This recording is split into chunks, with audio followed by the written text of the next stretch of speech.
Assalamualaikum warahmatullahi wabarakatuh. Hai guys, perkenalkan nama gue Hasni Supriyadi dari sekolah SMP Negeri 7 Buru, kelas 9B. Di sini gue bakal bacain cerpen yang berjudul Persahabatan Keren. Kalian tahu nggak karya siapa? Ya, yang pasti bukan karya gue lah.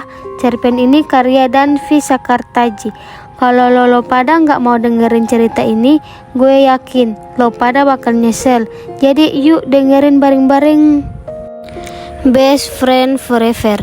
Seorang gadis menggumamkan kalimat itu saat memandangi sebuah foto yang terbingkai cantik dalam sebuah frame berwarna coklat muda. Ia adalah Nana, seorang gadis kelas 2 SMA yang merasa kesepian. Ya, sebetulnya ia punya banyak teman, bahkan sahabat, seperti yang ada dalam foto dalam frame yang saat ini ia genggam. Ia punya 7 sahabat yang selalu menemaninya dulu. Naila, Sasa, Danisa, Sekar, Laila, Wanda, dan Yola adalah sahabat-sahabat Nana semenjak ia masuk SMA. Bagi Nana, memang cukup sulit untuk menyatukan pribadi dari dirinya dan masing-masing dari mereka untuk bisa membaur satu sama lain.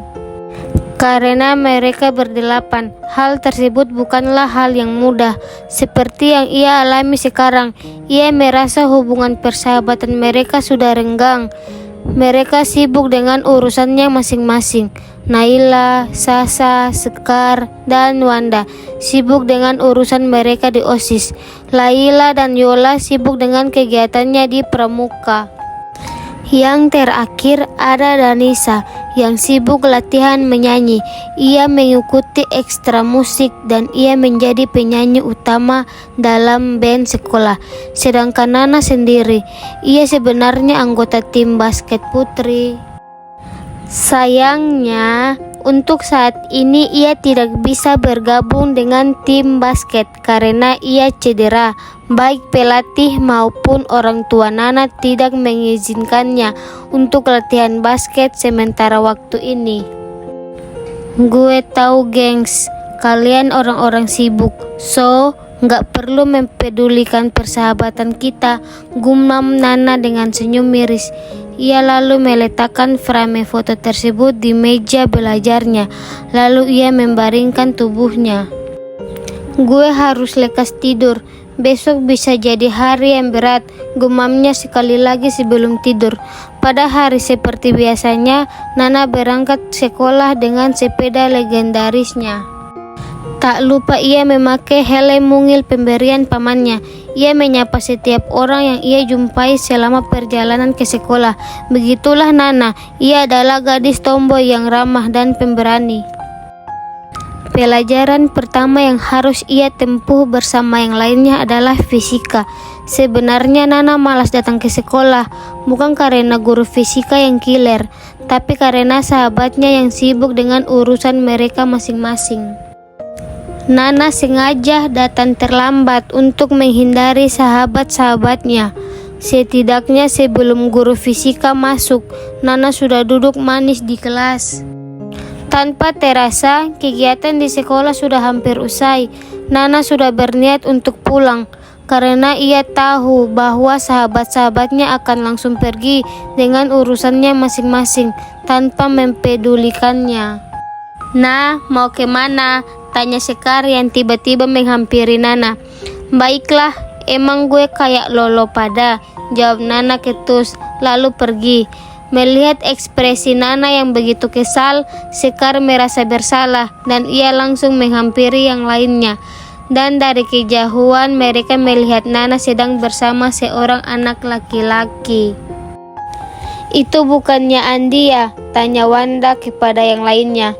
Iya, itu Andi, anak basket, jawab Yola yakin. Loh, katanya mau balik, tapi kok malah berduaan sama Andi? Dasar penipu.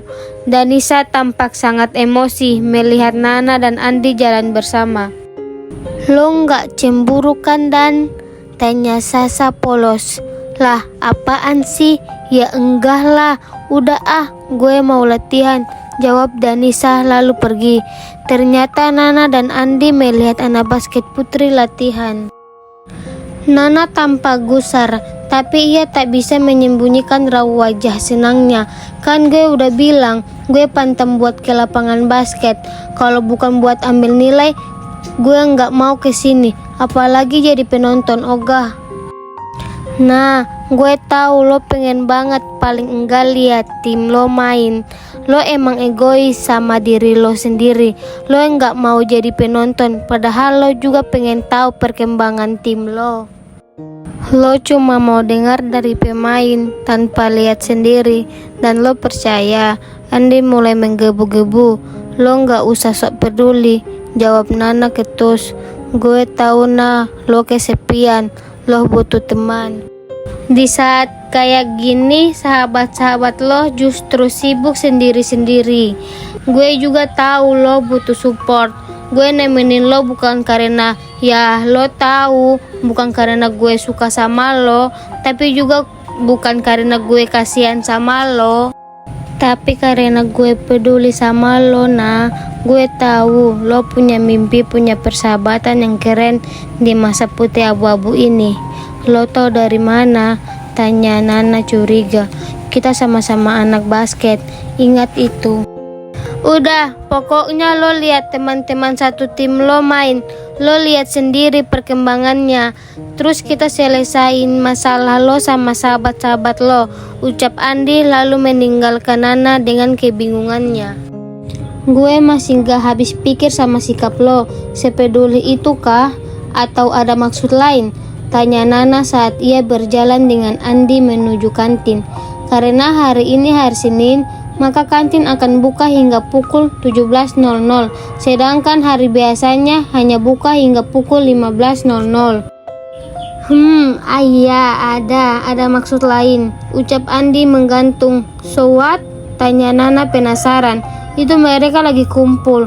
Pas banget, sana omongin baik-baik. Andi menunjuk ke arah remaja-remaja putri yang sedang berkumpul. Tapi Nana langsung membalikkan badan, bermaksud untuk pergi. Tapi Andi mencegahnya dan menarik tangannya. Ah, sakit Andi, lepasin. Nana mengerang kesakitan. Nih gengs, ada yang mau gabung sama kalian. Gue balik dulu ya. Andi langsung pergi dan meninggalkan Nana dengan wajah kesalnya. Awas lo Andi, abis lo sama gue nanti, gumam Nana pelan. Abis pacaran ya, terus diputusin, gimana, sakit? Terus kalau udah ngerasain sakitnya dikhianatin cowok, langsung balik ke kita gitu? Tanya Danisa ketus. Dan jaga emosi, please, ucap Naila mencoba menenangkan. Gak masalah Nay, dia mau emosi kayak apa juga, gue gak takut. Karena apa yang dia omongin gak benar, ucap Nana dengan nada bicara setenang mungkin. Gue tegasin ya, gue sama Andi gak pacaran. Emang selama ini kita dekat, ya karena dia peduli sama gue. Dan Nisa bilang gue udah ngerasain sakitnya dikhianatin cowok. Itu salah besar. Gue justru ngerasain dikhianatin sahabat gue sendiri. Tanpa terasa air mata Nana sudah menetes membasahi pipinya. Suasana lengang dan Nana menarik napas dalam. Sesak rasanya saat gue cedera. Kalian kemana? Kalian sibuk dengan urusan kalian masing-masing. Asal kalian tahu, tiap malam gue selalu mikirin kalian, yang entah mikirin gue atau enggak. Gue masih berharap banget kalian setidaknya tanya kondisi gue. Ya gue hargai usaha kalian yang kadang peka kalau gue lagi sendiri. Tapi sorry banget, kalian bukan sahabat yang gue harapkan kalau kalian begini terus. Gue paham banget kalian sibuk, tapi gue pengen banget setidaknya kalian mikirin kapan kita punya quality time bareng, gak terpecah-pecah kayak sekarang. Kita nyatu karena kita punya satu tujuan, punya persahabatan yang keren, yang sampai kita tua nanti gak bakalan putus tali persahabatan ini. So, kita mau gini terus? Tanya Nana. Tiba-tiba Laila memeluk Nana. Maafin kita Nah. Maaf banget kita gak pengertian sama kondisi lo dan sibuk sendiri-sendiri. ucap Laila yang tak dapat menahan tangisnya. Begitupun yang lainnya, semua menangis hingga akhirnya mereka semua berdiri dan saling berpelukan. Tanpa mereka sadari, dua pasang mata melihat mereka sambil tersenyum manis. Alasan gue peduli karena gue juga punya harapan yang sama. Tapi bedanya, gue nggak bisa mewujudkan hal itu. Gue nggak mau kalian bernasib sama kayak gue, gumamnya lalu pergi.